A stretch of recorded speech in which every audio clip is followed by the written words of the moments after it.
العلم بيخلي الموضوع بقى اكاديميكلي، بقى ليه دبث، بقى فيه لايرز، بقى فيه جاستيفيكيشن، بقى فيه اسباب ورا كل حاجه بتتعمل. الماركتنج صعب.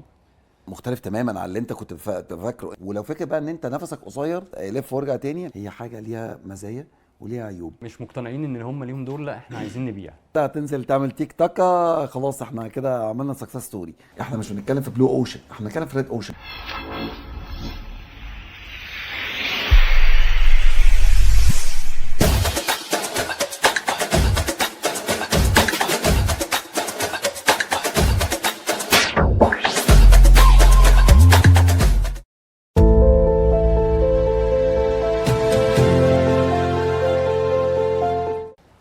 النهارده معانا عمرو العزب، ماركتنج دايركتور رويال ديفلوبمنت. عمرو، اخبارك ايه؟ الحمد لله تمام. ايه الاخبار؟ كله جميل.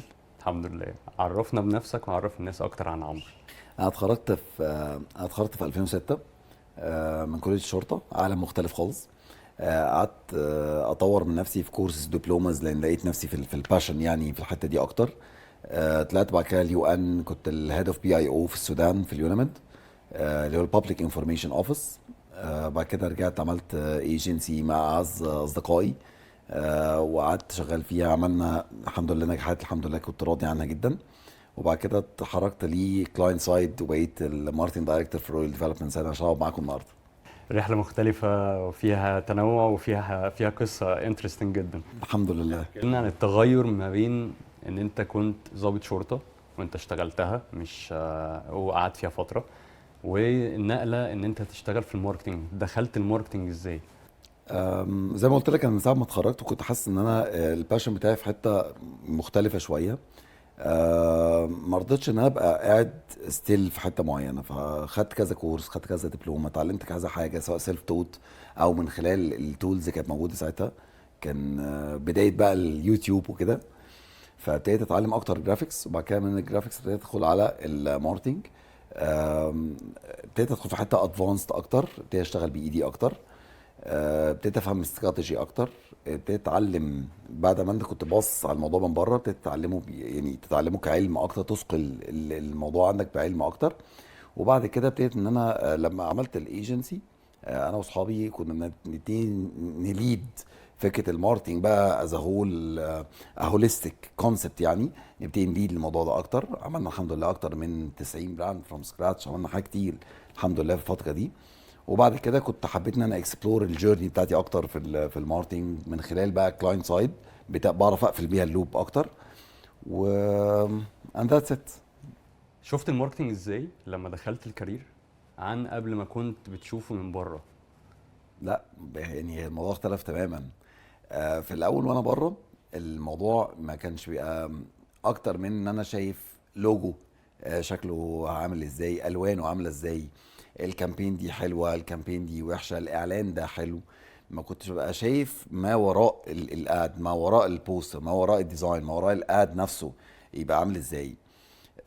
جيت بعد كده لما انا بقيت انترستد اكتر بالفيل ده، وبقيت بتعلم فيه اكتر. العلم بيخلي الموضوع بقى اكاديميكلي، بقى ليه دبث، بقى فيه لايرز، بقى فيه جاستيفيكيشن، بقى فيه اسباب ورا كل حاجه بتتعمل. بقيت فاهم ان انت اللوجو بقى شكله كده علشان كذا كذا كذا، الاد ده خارج ايموشنال ليه، خارج ليه في جنجل ليه، هنا بقى بيتكلم على هيومر او لا. بقى في جاستيفيكيشن واضح ان انا لما باجي اعمل حاجه بعملها از بير استراتيجي. ده في مرحله العلم. لما انت ابتديت تطبق بقى العلم ده بايدك، لقيت ان بقى في عالم تاني، اللي هو ايه بقى؟ ان انت النهارده لما بتيجي تطبق الحاجه اللي انت اتعلمتها، بتبتدي تعمل لها تيلورنج على الكيس ستادي اللي انت شغال عليها. لما انت بتعمل ده، بتلاقي ان انت خلقت جيرني بتاعتك انت، الاكسبيرينس بتاعتك انت، على البرودكت اللي انت بتماركته، وعلى التارجت اودينس اللي انت بتكلمه. الموضوع بيختلف دراماتيك من كل مرحله من دول والتانيه يعني. تحس ان ما اشتغلت اون جراوند الموضوع صعب، الماركتنج صعب؟ مش صعب، بس هو ديفنتلي مختلف. مختلف تماما عن اللي انت كنت فاكره. انت في الاول بتبقى فاكر اللي هو فاهم ايه اعلانات ده، تمبلت والموضوع ريفرشمنت كده، هتنزل تعمل تيك توك، خلاص احنا كده عملنا سكسس ستوري. لا، انت لما بتدخل بتلاقي ان الموضوع فعلا زي ما بقول لك كده، هو لايرد. هو اكتر حاجه اقدر اوصفها لك ان هي لايرد. فالموضوع لا، انت يعني انت ممكن تنجح جدا في الحته دي، تيجي تتحرك لدبث اعلى تلاقي ان انت ضايع خالص، انت لسه لازم تشتغل تديفلوب نفسك تاني وتحرك من نفسك تاني. ولو فكر بقى ان انت نفسك قصير، فانت اول ما عملت ادفانس لحته معينه، لا ده ايه ده انا هنا مش لاقي نفسي، فخلاص لف وارجع تاني هتلاقي نفسك على طول أنت محشور في مربع معين، مش هتعرف تتطور. لكن انت كل ما بتتحرك وتكتشف ريلم جديد، سبيكترم جديد، فتبتدي تادفانس نفسك وتديفلوب نفسك عليه، هو ده اللي بيحرك من حته لحته مختلفه خالص. شايف الماركتنج في ريل استيت مختلف عن ايه عن بقيه الاندستريز التانيه؟ والله هو القطاع العقاري في مصر، سوق الريل استيت عموما بالصناعات اللي بتريفولف حواليه بقى بيشكل حوالي 40% من الناتج المحلي. ده بيخلي ان في الفاينانشال كابابيلتي او العبايه الماليه اللي بتتصرف في القطاع ده ممكن تكون اكتر من قطاعات تانية كتير. وده بيبقى برضو زي ما هو ميزه زي ما ممكن يبقى عيب. انت الفاينانشال كابابيلتي دي بتبقى مفروشه ليك ولغيرك. فالفكره ان الماركتير لما بيبقى معاه بادجت واسعه، ممكن يبقى فيها نوع من انواع، مش هقول الاستسهال، بس هقول ان بيكون في اسطمبه معينه بتتكرر في الماركتينج. بيبقى انت دورك ان انت ازاي تحقق البادجت بتاعك اللي انت ممكن يبقى فيها كونسترينتس كتير، وتوصل بيها للتارجت اودينس بتاعك وتوصل له فيها الماركتينج بتاعك بشكل برضه مختلف. فده بيبقى تشالنجينج شويه مع القطاعات اللي هي بتعتمد بشكل اكبر على الميزانيه الكبيره، لان الميزانيه الكبيره دي زي ما اقول لك هي مفروشه ليك ولغيرك. فممكن يكون ده عامل الديفرنشيشن الاهم يعني. المنافسه زادت قوي في الريل استيت. جدا، وبقت شرسه جدا جدا جدا دلوقتي، مع وجود بقى العاصمه الاداريه الجديده والقطاعات الكتير اللي اتفتحت في الريل استيت، سواء في الفيرست او السكند هوم. لا الموضوع بقى واسع جدا تشالنجينج جامد قوي. جدا جدا. الماركتنج تشانلز بقى لما بتيجوا تستخدموها عشان تستاند اوت زي ما انت ما قلت في وسط سوق العباءه الماليه بتاعته كبيره قوي كده، والامكانيات متاحه ان انا اشتغل كامبينز بشكل كبير، ما عندهمش الكونسترينز اللي موجوده في اندستريز تانية ماليا. فرق معاك ازاي في استخدامك للماركتنج تشانلز او اختيار التشانلز المناسبه عشان توصل للتارجت اودينس بتاعك؟ هي الموضوع كله بيلف حوالين الاستراتيجي في الاول والاخر. انت النهارده بتوصل ان انت عايز تكلم مين وتكلمه ازاي عشان توصل له ايه. لما انت بتحدد ده، يعني انا النهارده بوصل البرودكت بتاعي في تشانلز معينه بشكل ما معين. لو انا النهارده بقى معايا برودكت مختلف وتارجت اودينس مختلف، اكيد الشانس بتاعتي هيبقى مش هقول تتغير دراماتيكلي، بس الديستريبيوشن بتاع الويت بتاع كل واحده فيهم هتلاقيها بتختلف من برودكت للتاني، من تارجت اودينس للتاني. الماركتنج عبايه واسعه، ملوش ملوش ايديولوجي واحده، على العكس هي ايديولوجيز كتير جدا جدا. انت النهارده ممكن نبقى شغالين على الماركتنج از اف انها وظيفه، لكن انت لو خدت تو ستيبس باك هتلاقي ان الماركتنج ده متاصل جواك من زمان جدا. انت النهارده الماركتنج ده انت بتبراكتس الماركتنج ده وانت بتتقدم لواحده، فانت بتماركت نفسك للواحده دي ان انت انا ليه ابقى كانديديت او ليه شخص ابقى مناسب. شخص مناسب ليكي اشاركك في حياتك.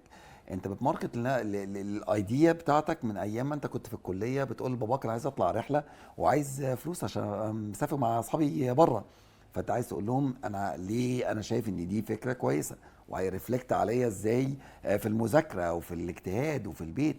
فالماركتنج لما انت تبص له كان هو حاجه عبايه واسعه قوي من بره، هتلاقي ان انت تعرف تتحرك فيه مش بس فيرتيكال، مش انا بتحرك فيه للكلاينت بتاعي، لا انت كمان بتتحرك فيه هوريزونتال، ان انا لو الانجل دي مش موصلاني للكلاينت بتاعي او مش موصلاني بالطريقه الامثل او مش موصلاني بالبادجت المتاحه، في انجلز تانية كتير انت ممكن تتحرك من الناحيه دي او الناحيه، على حسب كل كونسترينتس في الموقف ده بالذات، وعلى حسب سلوكيات المستهلك. على حسب سلوك المستهلك اللي اتغيرت بشكل دراماتيك من قبل كده لغايه دلوقتي. ده السؤال بقى اللي انا كنت فعلا عايز اساله لك. المستهلك الكونسيومر بيهيفير عموما اتغير كتير عن فتره كبيره فاتت. ما اقولكش الموضوع يعني فعلا من نقيض لنقيض. النهارده المستهلك عموما بقى اكثر وعيا بكتير بالشانلز اللي انت بتتكلم فيها، وكمان بقى اكثر وعيا بالتكنيكس اللي انت بتتعامل معاه بيها. فكره السوشيال ميديا وانتشارها، انت النهارده بقيت انت مستني واحد صاحبك بتبقى قاعد على السوشيال ميديا بتشوف ماركتنج، بتشوف دايركت ماركتنج وان دايركت ماركتنج، بتشوفه 24 ساعه طول ما انت صاحي انت قاعد بتتعرض لوسائل من الماركتنج. ده بيخليك فعلا بتادبت بشكل اسرع وبتستقبل الماركتنج اللي بيجي لك ده بكل الشانلز بتاعته بشكل ممكن اقول اكثر صحيه. ولا الوعي اختلف بشكل جامد جدا، واستقبال العميل بتاعك للماركتنج تولز بتاعتك والماركتنج شانلز اللي انت بتتكلموا فيها اختلف كتير زمان عن دلوقتي. شايف ان الكونسيومر بيهيفير اتاثر كتير بدخول الديجيتال ماركتنج او السوشيال ميديا بلاتفورمز الموجوده زي ما كنت بتقول؟ طبعا هو اصلا لما انا كنت بتكلم معاك في حته اختلاف او تطور سلوك الكونسيومر بتاعك، كان المين اسبكت اللي عمل ده كان دخول السوشيال ميديا، دخول كل بيت. ده بقى فكره ان انت النهارده الاطفال بقى معاهم سوشيال ميديا بيبتدي يتحركوا من خلالها. السوشيال ميديا زي ما ليها نعم كتير زي ما ليها نقم كتير. ففكره ان هي النهارده وجودها ادى ان اللي اتغير بسرعه السلحفاه بتغير بسرعه الصاروخ. احنا عارفين ايه المميزات اللي في السوشيال ميديا او في الديجيتال ماركتنج لما بنستخدمه از ماركتنج تشانل عشان نبروموت البرودكت اللي احنا شغالين عليه. بتشوف ايه عيوبه كماركتنج؟ عيوبه هي على فكره، هي عيبه هو مين ليه، هو نفس الميزه بتاعته، ان اي حد بقى بيعرف يتكلم بنفس علو الصوت. فانت لو واحد متعلم او واحد مش متعلم، لو واحد ليه نيه كويسه ولو واحد ليه نيه وحشه، هم كلهم يعرفوا يحققوا نفس مقدار الضرر او النفع ليك. فانت بقيت لازم تأدابت لده بتكنيكس كتير.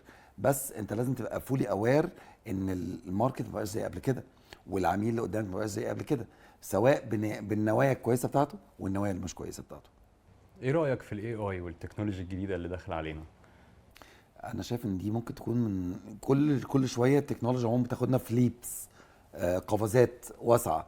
الاي اي دي قفزه منهم، وانا شايف انها قفزه في منتهى الاهميه. لو انت بصيت على الاي اي ان هو تول بتساعدك زي بالظبط زي الانترنت. الانترنت ده كان واحد من الليبس المهمه جدا اللي حصلت في ال 30 40 سنه اللي فاتوا. طيب النهارده لما تيجي تبص عليها، هل دي حاجه تهدد؟ لا، هي مش تهدد. هي حاجه ليها مزايا وليها عيوب على حسب اللي بيوتيلايز التول دي. اللي بيستخدمها للخير فهو بيستخدمها للخير، بيستخدمها للشر بيستخدمها للشر. فهي ممكن تبقى مؤذيه، ممكن تبقى تنفعك على حسب استخدامك انت ليه. لكن في كل الحالات هي اتس ا فيري مايتي تول، دي لا تول جباره يعني. هل ممكن تاثر على حجم الكرياتيفيتي اللي طالع من البني ادمين نفسهم؟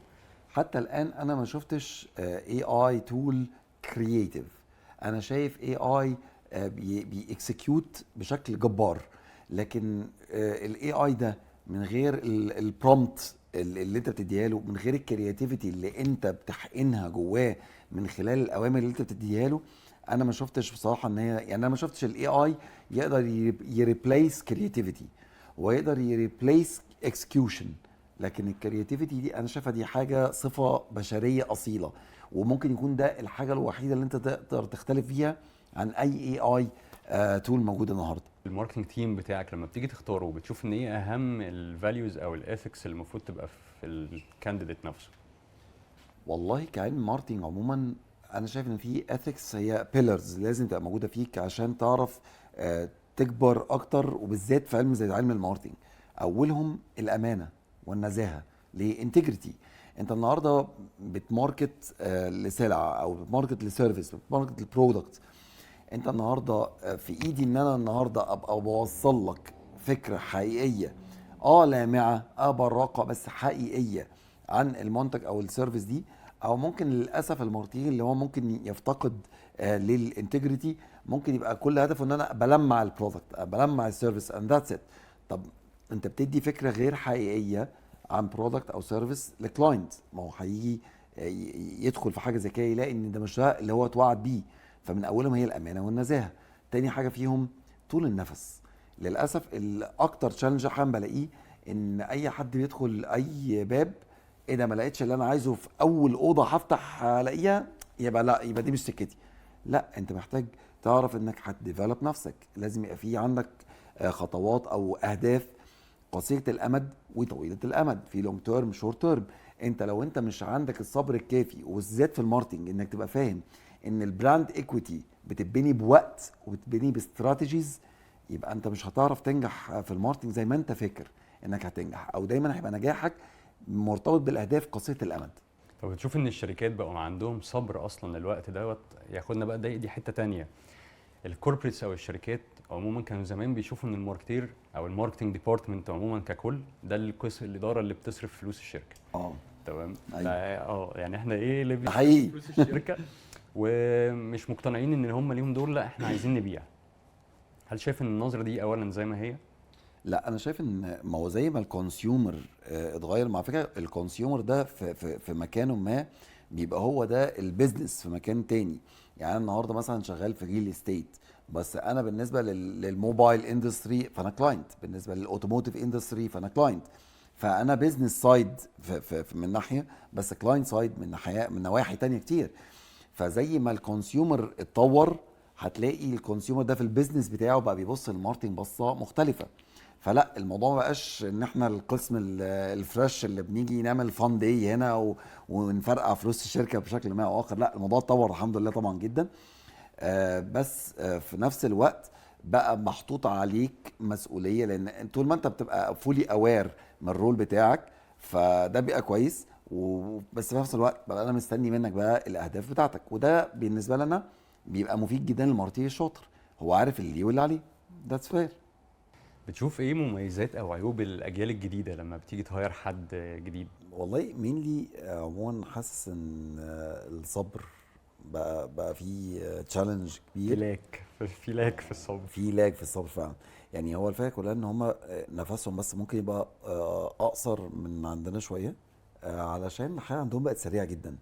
فهو بقى مستني ان يحصل الديفلوبمنت بشكل سريع قوي. ولما بيتحققش، يعني انا ما عنديش مشكله على فكره ان انت تكون مستني النجاح بسرعه وتشتغل عليه، ده على عكس حاجه كويسه. المشكله عندي بتظهر ان لو ما تحققش النجاح بالسرعه اللي انت مفترضها، تبتدي انت تيأس من الباث. فلا، انت الموضوع هيحصل مرحليا. انت بتشتغل على نفسك وموست لايكلي انت لما بتدخل اي حاجه جديده عليك انت تبقى فاكر ان انت هتمشي فيها بخطوات 5 كيلو في الساعه، بتلاقي نفسك ايه ده، انا ماشي بسرعه 2 كيلو في الساعه. ليه؟ عشان في تشالنجز انت ما كنتش عارف عنها بتظهر معاك. الجيل الجديد بحس ان هو دايما بس توقعاته قريبه قوي قوي، ان هو العمر بتاعها بيبقى قريب قوي. ولو ما اتحققتش لا بتلاقي فيه احباط، يأس سريع. فهو المين تشالنج اللي انا ممكن اتكلم فيه ان انا لا نفسي ان هم يبقوا اكثر رحابة صدر. ان هو يبقى مستني فكرة ان انا ايه، طب انا ممكن اقع هقوم تاني، لا هقع هقوم تاني، قبل ما اقول لا يبقى الحتة دي مش بتاعتي، انا عايز ابتدي في ناحية تانية. ده اظن هو دي اكتر حاجة بشوفها ما بصراحة. ييأسوش بسرعه يعني. ما ييأسوش بسرعة، ما يبقاش كل الحكم بتاعه عن جدوى شيء من عدمه بيتحدد في أول 10 دقايق. لا يا جماعة احنا بنقعد حبة كتير. ومش معنى انك فشلت يبقى ان دي مش حتتك. لا انت هتفشل وهتقوم لانك هتديفلوب نفسك بشكل مختلف. لانك لما دخلت جوه الفيلد ده انت اكتشفت تشالنجز تانية فاشتغلت عليها فطورت من نفسك فتعلمت حاجة جديدة، فهي بتبقى كده مرحليا. لكن عمرها ما بتتحكم عليها من الاول بالمنظر ده، وخصوصا لو انت في الجونيور ليفل. فانت الموضوع مش كده. انا بحس ان هم مستنيين انا افهم ايه، طب هتشتغل ولا لا، ما اشتغلتش خلاص هشوف لعبه تانية. ده ممكن يكون بسبب السوشيال ميديا والفيدباك السريع اللي بياخدوه على اي ده تفاعل اكيد، بيعملوه. ده اكيد. الاتنشن سبان بتاعت الاجيال الجديده بقت اقصر من الاجيال اللي قبلها. الاهتمام بتاعهم بقى بيلوز انترست اسرع بكتير من الاجيال اللي قبلها. دخول السوشيال ميديا زي ما قلت لك ليه نعم كتير ليه نقم كتير. ده واحد من التشالنجز اللي اظن احنا هنحتاج نشتغل عليه في الفتره الجايه. بيبقوا عايزين يبقوا مديرين على طول. لا بتحس دي فيهم؟ هو بيبقى متوقع ان هو انا هشتغل النهارده 4 سنين انا مانجر، كمان سنه ولا سنتين انا دايركتور. هو مستني ان هو سي او، عارف 30 بيفور 30. هو نفس الكلام، انا هبقى سي او انا عندي 29 سنه. فهو وده تاني، ده مش مشكله ان انت تبقى مستني ده وبتشتغل عشان تحققه. انا التشالنج اللي انا ممكن اشوفه معاك ان انت لو ده ما تحققش بالريتم اللي انت مستنيه، ايه اللي انت ناوي تعمله؟ لو انت ناوي ان انت تيأس وتقع يبقى هنا ده يبقى دي تبقى مشكله. لكن لو انا لا تمام ما وصلتش، لا طب هعمل مانوفر، طب هعمل تكتيك جديد، طب هجرب استراتيجي جديده، ده كده بالنسبه لي انا ده فيري هيلثي ليك وللي حواليك كمان. هرجع تاني لعمرو. شخصيه الضابط فارقه كتير عن شخصيه الماركتينج او الماركتير؟ يعني سؤال، يعني لا هو مجاوب على نفسه. لا طبعا هو نقيضين، يعني نقيضين تماما. شخصيه الضابط عموما بيبقى فيها النظام، الانضباط. ده بيبقى ليه عوامل بيتم مكافأة بناء عليها. في الماركتنج لا، انت بتريفولف حوالين الايديا. فانت بتتكلم عن فكره الانوفيشن، الكرياتيفيتي، وبعد كده الديسيبلين اللي انت تاخد بقى الكرياتيف ايديا دي وتكمل بيها على ارض الواقع وتوصلها لفكره ناجحه. لكن الاول في الماركتنج انت بتبتدي من اول فكره، لكن في الناحيه التانيه فهو عالم مختلف تماما، قائم على فكره الانضباط، الهيكل العسكري المنضبط، ديسيبلين بمعنى اصح. هو الديسبلين احنا مش بنحتاجه في الماركتنج بالنسبه للتيم، بالنسبه بنحتاجه جدا، للاستراتيجي. لكن ممكن مش ده مش بيبقى حجر البدايه. هي دي الفكره، ان حجر البدايه دايما في الماركتنج. يعني انا النهارده حتى ايام الايجنسي احنا كنا شغالين عادي جدا ان بيبقى الجونيور اصغر واحد في التيم بيطلع بالايديا، بدءا من الاول ار دايركتور، كريتيف دايركتور، التيم كله بيبقى شغال على الايديا دي. بس احنا شغالين على الايديا اللي طلعها الجونيور ده. فانت الحجر الاساس عندك وحجر البدايه هو ايه؟ الايديا. لكن الناحيه التانية بيبقى حجر الاساس هو فكره الاكسكيوشن نفسه والحرفيه بتاعتك في الاكسكيوشن دي. فده الكرايتيريا هنا غير الكرايتيريا هنا اصلا، وعلشان كده الشخصيه دي مختلفه تماما عن الشخصيه دي. وده اللي يوديني للسؤال التاني، الماركتنج غير ايه في شخصيه عمرو، عمرو البني ادم، عمر الانسان. عمرو الانسان؟ الماركتنج غير ايه؟ لا غير كتير جدا جدا. خلى عينك تبقى بتبص للعالم بزاويه مختلفه. ده اللي اقدر اقوله، ان انت وانت بتبص في العالم النظامي عموما انت بص عليها كأنه سويتش اون اوف، فيا اما هنا يا اما مش هنا، وهو ده الاجابه يعني. لكن في الماركتنج بتشوف في 50 شيدز اوف جراي بمعنى اصح. انت بتشوف عالم تاني من الالوان مختلفه. الموضوع مش ابيض واسود، الموضوع ان في اللون الواحد في شيدز كتير قوي، وانت محتاج تتعامل مع كل واحد فيهم.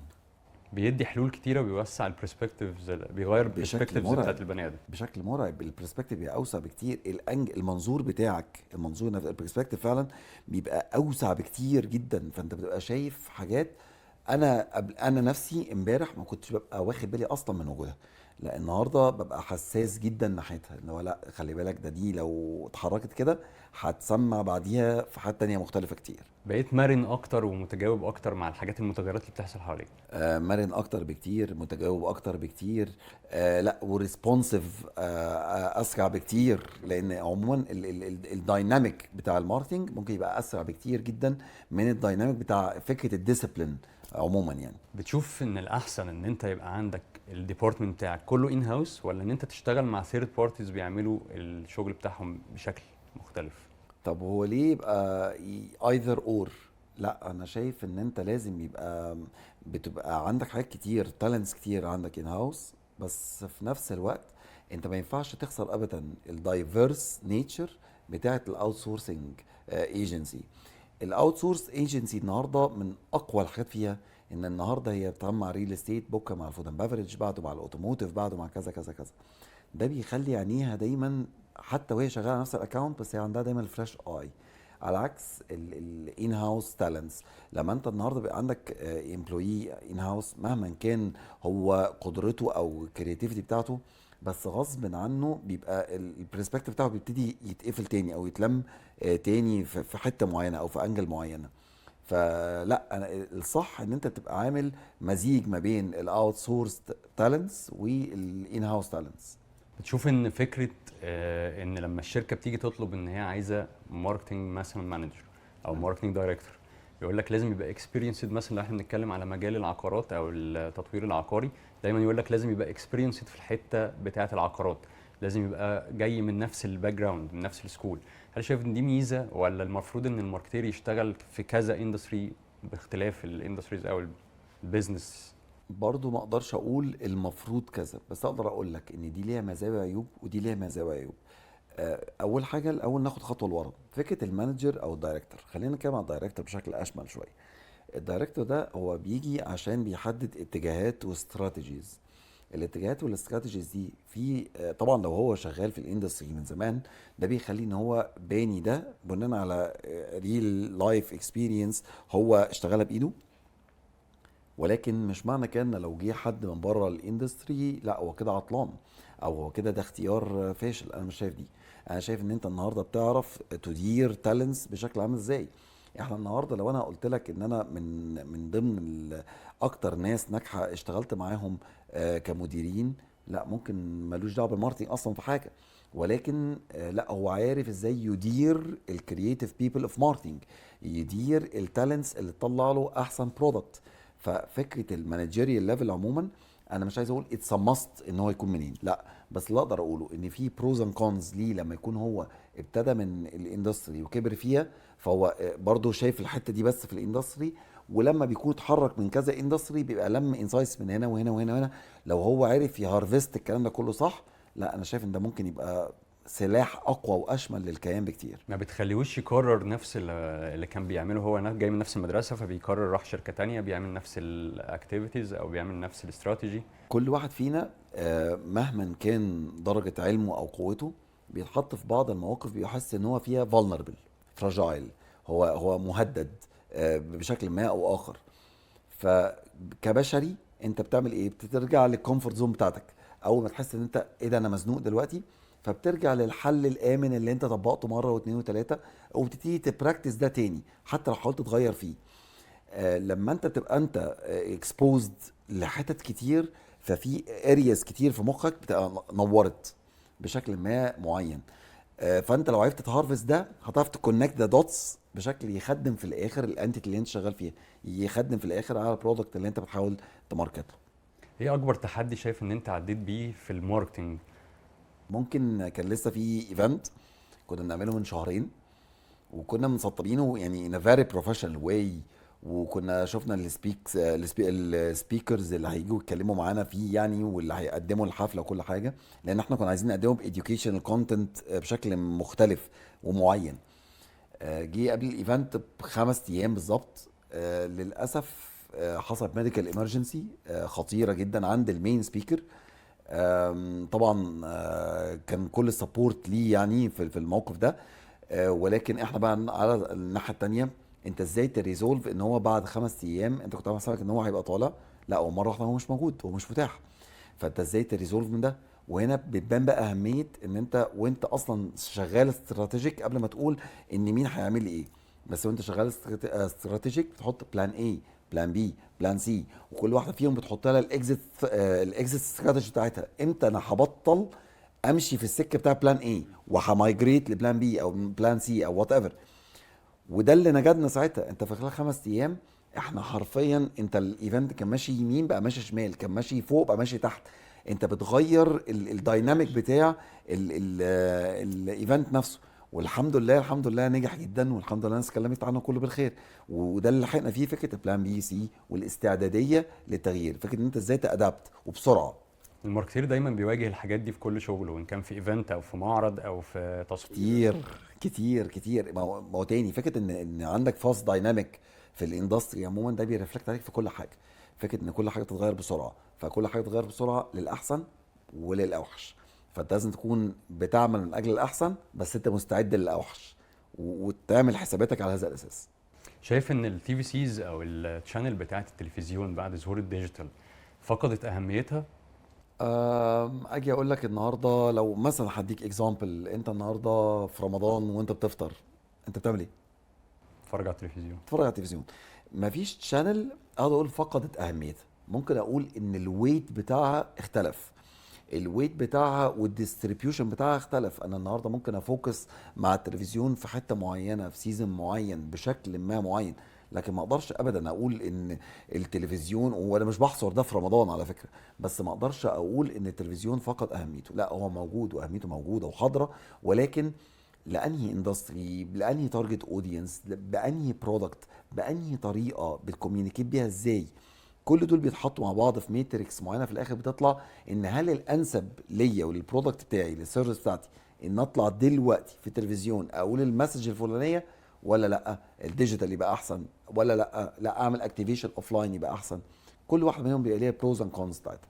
بس اقل كتير عن زمان يعني، او اقل بنسبه كبيره. هو الطبيعي ان هو زمان كان هو الوسيله يعني هو كان هو جرايد، فدلوقتي بقى في رينج اوسع بكتير. فالطبيعي مش هقول ان هو قل، بس التاني الويت بتاعه اختلف. ده اللي غير في في البادجت الوكيشن دلوقتي طبعا انت الحين وزود بقت الحته بتاعت الديجيتال اكتر. الديجيتال بقت هي واخده نصيب الاسد دايما في الحته دي كلها، سواء بقى الميديا برودكشن عشان تعرف تخرج برودكت مختلف، سواء الكونتنت اللي انت بتحاول تخرجه، سواء كتكست كاوديو كفيجوال كفيديوز، انت بتتحرك في سبيكترم واسع جدا قوي في الديجيتال.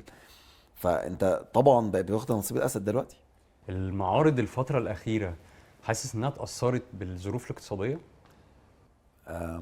بص، حته اتاثرت بالظروف الاقتصاديه والمعارض، يبقى احنا كده خليناها جينيريك قوي، فانا احب اخليها نارو ريل داون شويه. استيت مثلا. مثلا الريل استيت، انا شايف لا، انا شايف على العكس، ده في صحوه جامده جدا. ليه؟ دلوقتي حالا فكره ان يكون في تذبذب في سعر العمله او في السوق عموما، بيخلي ان الناس كلها عايزه تتجه لسلعه امنه. وانا من ساعه ما اتولدت وطبعا السلعه الامنه عندك يا الذهب يا العقار، يعني انا ما شفتش حاجه امن من دول. فمثلا بالنسبه للريل استيت، لا في المعارض مثلا احنا كان لسه خارجين من سيتي سكيب، الووك ان برسنتج بتاعته كانت مرعبه، الهيد كاونت فيه كان مرعب. السنه دي بالارقام في اول يومين كان اكتر من الاربع ايام مثلا بتوع السنه اللي فاتت، وهكذا. فلا المعارض بالنسبه لي انا، لا انا شايف ان فيها كيرف اصلا عالي جدا، بالذات في الريل استيت. بالنسبه لبقيه الاندستريز ما اعرفش، ولكن اظن ان فكره الووك انز عموما عمرها ما هتفقد اهميتها مهما كان الاونلاين انتراكشنز بقت موجوده ودوميننت، بس مش معنى كده ان الاوفلاين بيفقد اهميته بشكل ما او اخر. هل بتشوف ان دلوقتي هي حته بعيده شويه عن الماركتنج، بس بما اننا اتكلمنا عن الاستثمار في العقار او ان هي دي الاستثمار الامن، هل بتشوف ان دلوقتي اسعار اللي موجوده في السوق هل بقى مبالغ فيها؟ هل دي اكتر من القيمه السوقيه فعلا بتاعت اليونت؟ بنتكلم على ريل استيت ان بارتيكولر، انا مش حاسس ان ده كيس لسبب. الموضوع انت بتتكلم برضو تاني في ماركت واسع ومنافسه فيه بقت شرسه. فلو انت النهارده حطيت مارك اب عالي على سعر اليونت، العميل ما بقاش في عميل مش فاهم او مش عارف، كل الناس بقت فاهمه وعارفه دلوقتي هو بيتحرك فين. وبقى في بدل كونسلتنت 100,000 كونسلتنت، انت بس مجرد انت سجلت رقمك مره واحده، شوف هتجيلك كام مكالمه، او شوف كام كونسلتنت هيعرض عليك خدماته. ففكره ان انت النهارده يبقى في ماركب عالي، انا مش شايف ان ده ابليكابل اصلا. ولو ده موجود هيبقى موجود عشان بيخدم على براند ايكويتي معينه انت بنيها كواحد من الناس الكبار القديمه اللي في الماركت. فمبقاش في حد مش عارف هو بيدفع فلوس مقابل ايه. فلو انت عملت كده انت هتقع، انت هتنهار. لان التاني احنا مش بنتكلم في بلو اوشن، احنا بنتكلم في ريد اوشن دلوقتي. الناس كلها حواليك والناس كلها مركزه معاك، كل واحد شايف اللي باقيين بيعملوا ايه واللي حواليه بيعملوا ايه. فحتى لو انت عملت كده الباقيين مش هيسيبوك. فلا ما اظنش ان ده ممكن تبقى دي كيس في الريل استيت اندستري على الاقل. الشعب المصري ملوش كتالوج يعني. لا لا لا، يعني بقول لك احنا شعب فعلا طبيعته مختلفه. فكره ان انت تتعامل مع الماركت المصري والسوق المصري والشعب المصري بالاعداد الرهيبه، من ان احنا لينا ليبل معين تعرف تحطه علينا اي مكان وعامل ازاي. لا انا اسف، في براندات كبيره دخلت الماركت المصري ما عرفتش تكمل فيه ما عشان عرفتش كده. تكمل فعلا. ما عرفتش تكمل عشان كده. احنا يا فندم فعلا شعب، مش هقول لك عشان احنا جامدين، لا احنا مختلفين، احنا شعب مختلف. فانت بتشوف ان براند كبير لما يخش السوق المصري وما يعرفش يكمل، هل دي مشكله ريسيرش؟ ممكن يبقى مشكله ريسيرش، ممكن مشكله ادابتابيلتي.